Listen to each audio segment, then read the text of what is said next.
चलिए आज हम बात करेंगे ईरान के एक ऐसे द्वीप के बारे में जहाँ पर उसने अपने भूमिगत जो मिसाइल शहर हैं वो बना रखे हैं। फारस की खाड़ी के बीच छिपा केसम जो द्वीप है वो सिर्फ एक द्वीप नहीं बल्कि ईरान की ताकत का गुप्त किला है। जमीन के नीचे बने मिसाइल शहर कभी भी अचानक हमले की जो क्षमता है वो रखते हैं। अगर यहाँ से एक भी कदम उठा तो पूरी जो दुनिया है वो तेल व्यापार पर असर पड़ सकता है। यही वजह है कि यह जो इलाका है वो आज वैश्विक राजनीति का सबसे खतरनाक हॉटस्पॉट बन चुका है।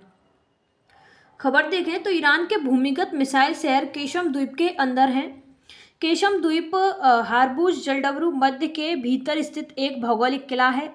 लगभग 1445 वर्ग किलोमीटर में फैले इस द्वीप पर एक भूमिगत मिसाइल शहर स्थित है। इस महीने की शुरुआत में ईरान ने कहा कि अगर अमेरिका ने केशम द्वीप पर स्थित एक विलवीकरण जो संयंत्र है उसको निशाना बनाया तो वो खतरनाक जो साबित है वो अमेरिका के लिए हो सकता है। तो चलिए इसे पॉइंट वाइज कवर करेंगे। तो सबसे पहले हम देखेंगे केशम द्वीप है क्या। तो ये स्थान है इसका फारस की खाड़ी में हॉर्मुज जलडमरू मध्य के पास स्थित है। इसका महत्व है कि ये दुनिया के सबसे महत्वपूर्ण तेल मार्ग के पास स्थित है, जहां वैश्विक तेल व्यापार का लगभग 20% जो हिस्सा है वो यहीं से गुजरता है। मिसाइल शहर जो हैं वो क्या होते हैं, तो ये भूमिगत सुरंगों और बंकरों का विशाल नेटवर्क होते हैं। इसमें जैसे कि जो बैलिस्टिक मिसाइल्स हैं, क्रूज मिसाइल्स हैं और जो ड्रोन हैं उनको लॉन्च करने के लिए जो सिस्टम है वो यहीं पर भूमिगत स्तर पर रखा जाता है। ये जो शहर हैं इसलिए इन्हें कहा जाता है भूमिगत जो शहर हैं इसलिए इन्हें कहा जाता है क्योंकि ये कई जो किलोमीटर लंबे होते हैं और अंदर इनकी सड़कें, स्टोरेज और लॉन्चिंग के जो प्लेटफॉर्म हैं वो स्थित होते हैं, जिससे कि वहाँ पर जो सुरक्षा है वो काफ़ी अच्छी होती है। ईरान ने इन्हें क्यों बनाया है, तो अपनी सुरक्षा के लिए, जैसे कि दुश्मन के जो एयर स्ट्राइक्स होते हैं और जो मिसाइल्स हमले होते हैं उनसे खुद को बचाव के लिए ये जो शहर हैं वो बनाए हैं। जमीन के अंदर होने से इन्हें नष्ट करना जो है वो काफ़ी जो मुश्किल है वो हो जाता है, इसलिए यहाँ जो सैन्य ठिकाना है वो बनाना रणनीतिक रूप से बेहद जो महत्वपूर्ण है वो बताया गया था।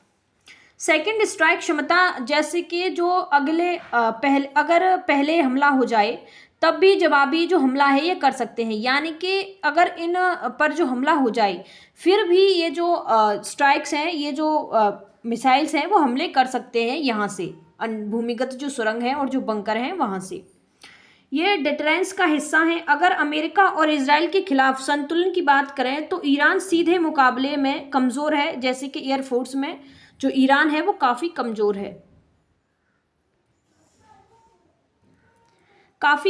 है, इसलिए ईरान ने अपने जो भूमिगत जो बंकर हैं वो बनाकर रखे हैं। इसलिए एसिमेट्रिक जो वारफेयर स्ट्रेटेजी है वो ईरान अपनाता है। केशम द्वीप के जो मिसाइल बेस की खासियत की बात करें तो हॉर्मुज जलडबरू मध्य के पास होने से यहाँ पर जो जहाज हैं और तेल टैंकरों को आसानी से टारगेट कर सकते हैं, क्योंकि ये रास्ते में है। एंटी शिप मिसाइल्स यहाँ पर तैनात रहती हैं, जिनसे निशाना जो साधना तुरंत अच्छा रहता है। भूमिगत लॉन्च सिस्टम की बात करें तो यहाँ पर अचानक हम जो लॉन्च है मिसाइल्स वगैरह का, बैलिस्टिक जो है वो अचानक हम वहाँ पर कर सकते हैं। इसका मतलब है कि अगर युद्ध हुआ तो जो वैश्विक तेल सप्लाई का जो बाधित कर सकते हैं, यानी कि अगर जो विश्व युद्ध होता है तो यहाँ से जो तेल व्यापार है उसे बंद कर जो स्थानीय जो देश हैं उनकी जो इकोनॉमी है उसको काफ़ी कमज़ोर किया जा सकता है। ईरान की मिसाइल क्षमता की बात करें तो सबसे प्रमुख जो मिसाइल हैं वो हैं शाहब सीरीज़ मीडियम रेंज की, और सिजदाल और सॉलिड फ्यूल की तेज लॉन्च वाली, फतेह 110 शॉर्ट रेंज की है लेकिन सटीक निशाने वाली है, और खौरमसार लॉन्ग रेंज की काफ़ी बेहतर मिसाइल है। इनकी अगर रेंज की बात करें तो ये 300 किलोमीटर से लेकर 2000 प्लस किलोमीटर तक की इनकी रेंज है। इससे जो इजराइल है और सऊदी अरब है, अमेरिका के मिडिल ईस्ट में जो बेस हैं, जैसे कि जो गल्फ देश हैं उनमें जो अमेरिका के जो बेस हैं उन पर सभी रेंज में आते हैं। ये सारे जो देश हैं ये सारे इसकी रेंज में आते हैं। 2026 में ईरान अमेरिका अगर जो युद्ध है उसके अगर संदर्भ की बात करें तो वर्तमान में कैसा है, तो फरवरी 2026 से शुरू हुए युद्ध में केशम को फ्रंटलाइन फोर्टेज माना जा रहा है। यूएस इजराइल ने ईरान के कई भूमिगत जो मिसाइल बेस हैं उन पर हमले किए हैं, लेकिन केशम की लोकेशन इसे अब तक सबसे सुरक्षित और खतरनाक बनाए रखती है। यूएस इजराइल की जो स्ट्राइक स्ट्रेटेजी है वर्सेस जो ईरान की सर्वाइवल जो स्ट्रेटेजी है उसकी बात करें तो युद्ध के दूसरे फेज में भूमिगत बेस टारगेट हो रहे हैं, लेकिन केशम की डीप टनल जो है जैसे कि लाइमस्टोन सॉल्ट में एयर स्ट्राइक से ज़्यादा सुरक्षित है। यानी कि ईरान के जो अंडरग्राउंड जो शहर हैं वो काफ़ी सुरक्षित हैं। यह अब ट्रम्प कार्ड यानी कि ये सुरक्षित है और ये अब एक ट्रम्प कार्ड जो है वो बन चुका है। यानी कि ईरान की जो अंडरग्राउंड जो मिसाइल्स बने हैं, यानी कि अंडरग्राउंड जो मिसाइल शहर बना है वो ईरान का काफ़ी सॉलिड जो है वो प्रूफ हो रहा है। डेसिनिलेशन प्लांट पर अगर हमले की बात करें जो कि 7 मार्च 2026 में किया गया है, केशम द्वीप पर पानी बनाने का प्लांट टारगेट हुआ है जिसमें 30 गांव जो हैं उनमें पानी की कमी हुई है। ईरान ने अमेरिका पर आरोप लगाया है, लेकिन यूएस इजराइल ने इनकार किया है। ये जो द्वीप है वो सिविलियन सेंस बिक्स का हाईलाइट जो है वो करता है। केशम की अनसेंकेबल जो एयरक्राफ्ट करियर भूमिका है उसकी बात करें तो विश्लेषकों के अनुसार ये जो द्वीप है वो ईरान का अनसेंकेबल एयरक्राफ्ट करियर है। भूमिगत टनल से हार्मुज स्ट्रेट को कंट्रोल करने की क्षमता रखता है, जहां दुनिया का 20 से 30% जो तेल है वो यहीं से गुजरता है। जो कि देशों अगर यहाँ से जो तेल है जो हार्मुज जो है वो बंद हुआ तो अन्य जो देश हैं उनकी जो इकोनॉमी है उस पर काफ़ी जो प्रभाव है वो पड़ेगा। ईरान के अन्य प्रमुख मिसाइल सिटीज से अगर तुलना की बात करें तो केशम मुख्य रूप से नौसेना एंटीशिप पर फोकस्ड है, क्योंकि जो ईरान है उसकी जो एयर क्षमता है वो काफ़ी कमज़ोर है। जबकि जैसे कि खुर्रमाबाद का लेसिस्तान, पंद पेलेनका, रमासा और सिराज इस्फहान तहरीम कोम में बैलिस्टिक मिसाइल्स शहाब 3 सेजेल और खुर्रम शहर ज़्यादा हैं। केशम की जो यूनिक लोकेशन है इसे हॉर्मुज के लिए काफ़ी स्पेशल बनाती है, क्योंकि यहाँ से 20 से 30% जो अन्य देशों का जो तेल है वो यहीं से गुजरता है।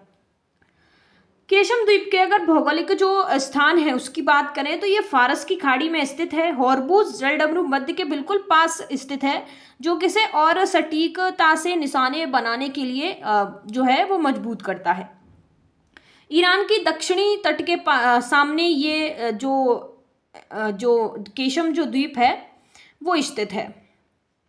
ये जो क्षेत्र है वो एशिया, यूरोप और अफ्रीका को जोड़ने वाले समुद्री मार्ग के बीच आता है, जो कि इसे काफ़ी जो शक्तिशाली है वो बनाता है। इसकी भौगोलिक जो क्षमताएं हैं, जो विशेषताएं हैं, फिजिकल जो फीचर्स हैं इसके, उसकी बात करें तो ईरान का सबसे बड़ा द्वीप है, लगभग 1500 स्क्वायर किलो जो मीटर है उसमें फैला हुआ है। लंबा और सक्रिय आकार का ये जो द्वीप है वो फैला हुआ है और इसमें चट्टान जैसे कि रॉक्स हैं। ये जो है यहाँ की जो जलवायु है वो शुष्क जलवायु जो है वो बताई गई है। वहाँ की जलवायु जो है वो शुष्क है, कम वहाँ पर वर्षा होती है और रेगिस्तान जैसी परिस्थितियाँ हैं वहाँ पर बनी रहती हैं। महत्वपूर्ण भू आकृतियों के जो स्थल हैं उसकी बात करें तो मैनग्रोव फॉरेस्ट जो है वो यहाँ पर जो है वो मिलते हैं। हारा फॉरेस्ट जैसे कि वहाँ पर मिलता है। नमक की गुफाएं हैं, सॉल्ट केव्स वहाँ पर हैं और तटीय चट्टानें और खाड़ियाँ जो हैं वो वहाँ पर बनी हुई हैं। ये जो क्षेत्र है वो पारिस्थितिकी यानी कि इकोलॉजी के लिए काफ़ी जो महत्वपूर्ण है वो बन जाते हैं। केशम द्वीप के रणनीतिक अगर महत्व की बात करें तो हॉर्मुज जलडमरू बंदे पर इसका नियंत्रण काफ़ी बेहतर है। जैसे दुनिया के सबसे महत्वपूर्ण जो चेक पॉइंट हैं उनमें से एक ये है, क्योंकि यहाँ से 20 से 30% वैश्विक स्तरीय पर जो तेल है वो निर्यात होता है। वैश्विक तेल व्यापार का लगभग 20% जो तेल है वो यहीं से गुजरता है। केशम से इस पूरे मार्ग की जो निगरानी है वो संभव है, क्योंकि ये वहाँ के पास है, हॉर्मुज जलडमरू बंद के करीब है। ऊर्जा सुरक्षा की बात करें, एनर्जी सिक्योरिटी की, तो मिडिल ईस्ट से निकलने वाले जो तेल हैं जैसे कि भारत के लिए, चीन के लिए, जापान के लिए, और ये जो तेल हैं वो यहीं से गुजरते हैं। ये जो तनाव है, अगर जलडमरू मध्य के अंतर्गत जो तनाव आता है वो पूरे जो विश्व का जो तेल है, पूरी दुनिया में जो तेल संकट है वो पैदा कर सकता है, ईरान इसे रोककर, जो अभी करा हुआ है। सैन्य दृष्टिकोण की बात करें तो ईरान ने यहाँ जो मिसाइल बेस हैं, मिसाइल सिटीज़ जो बना रखी हैं, जैसे कि केशम द्वीप पर नौसैनिक ठिकाने यहाँ पर बना रखे हैं और ये विकसित भी अच्छी तरीके से वहाँ पर कर रखे हैं अपने बंकर बनाकर। इससे जो दुश्मन है उसके जहाज़ों पर नज़र रखी जा सकती है और अचानक यानी कि इमीडिएटली जो स्ट्राइक हैं वो वहाँ से करना काफ़ी सक्षम है। जियोपॉलिटिकल हॉटस्पॉट की बात करें तो इसके पास में यूएई, ओमान और सऊदी अरबिया हैं, इसलिए ये काफ़ी जियोपॉलिटिकल चेक पॉइंट बनता है। यहाँ से इन सभी पर जो बैलिस्ट जो मिसाइल्स हैं, जो ड्रोन्स हैं, वो अच्छे तरीके से दागे जा सकते हैं। इसलिए अमेरिका और इजराइल और पश्चिमी जो देश हैं वो इस पे काफ़ी अपनी जो नज़र है वो हमेशा से क्षेत्र पर बनाए हुए हैं। ग्लोबल एनर्जी क्राइसिस और ऑयल प्राइसेस इम्पैक्ट की बात करें तो अगर केशम से हॉर्मुज बंद हुआ तो जो तेल की कीमतें हैं वो आसमान छू सकती हैं। 2026 में शिपिंग अटैक और थ्रेड्स से पहले ही ऊर्जा मार्केट में उथल पुथल मची हुई है। अगर ये पूरी तरह से बंद हुआ तो वैश्विक स्तर पर, ग्लोबल स्तर पर काफ़ी जो संकट है वो पैदा हो सकता है। इससे भारत पर क्या प्रभाव पड़ेंगे तो तेल और ऊर्जा सुरक्षा काफ़ी प्रभावित होगी। जैसे भारत अपनी ज़रूरत का लगभग 85% कच्चा जो तेल है, क्रूड ऑयल है, वो यहीं से आयात करता है। इसका सबसे बड़ा जो हिस्सा है वो मिडिल ईस्ट से आता है। भारत का जो तेल का सबसे 85% का जो हिस्सा है वो मिडिल ईस्ट से आता है, जैसे कि ईरान है, सऊदी अरब है, कुवैत है, यहाँ से होकर भारत के लिए जो तेल है वो गुजरता है। अगर केशम हॉर्मुज क्षेत्र में तनाव बढ़ता है तो तेल की जो सप्लाई है वो बंद हो सकती है, क्योंकि जलडमरू मध्य हॉर्मुज जो जलडमरू मध्य है उसको ईरान बिल्कुल बाधित कर सकता है। कच्चे तेल की कीमत इससे आसमान छू सकती है। विदेश नीति की चुनौतियों की बात करें तो भारत को जो संतुलन है वो रखना पड़ता है, जैसे कि अमेरिका से स्ट्रेटेजिक जो पार्टनरशिप है वो बनाए रखना काफ़ी ज़रूरी है। ईरान से एनर्जी प्लस चाबहार पोर्ट पर जो संतुलन है वो बनाए रखना काफ़ी जो मुश्किल है, वो जो ज़रूरी है वो हो जाता है। इजराइल से डिफेंस पार्टनरशिप काफ़ी ज़रूरी है, इसलिए भारत की जो मल्टी एलिगेंटमेंट जो पॉलिसी है वो परीक्षा लेती है, यानी कि जो भारत है वो इन तीनों के साथ अपनी जो संतुलन है वो बनाए रखना काफ़ी ज़रूरी है, क्योंकि भारत जो है वो अपनी क्रूड ऑयल के लिए 85% जो डिपेंडेंसी है वो अन्य देशों से करता है। निष्कर्ष की बात करें तो केशम द्वीप जो है, केशम द्वीप वो क्षेत्र में तनाव जो अगर पैदा होता है तो भारत की जो ऊर्जा सुरक्षा है और जो अर्थव्यवस्था है उसको सीधे प्रभावित कर सकता है, क्योंकि वैश्विक स्तर पर 20 से 30% का जो क्रूड ऑयल है वो यहीं से निर्यात और आयात होता है। तेल कीमतों में वृद्धि और समुद्री जो व्यापार है उसमें बाधा से जो महंगाई है और जो व्यापार है वो काफ़ी प्रभावित हो सकता है। इसलिए भारत के लिए इस क्षेत्र में स्थिरता बनाए रखना अत्यंत महत्वपूर्ण है। जैसे कि अमेरिका और ईरान और इजराइल या इन तीनों देशों से भारत के लिए संतुलन बनाए रखना काफ़ी ज़रूरी हो जाता है। धन्यवाद। Thanks for watching our videos.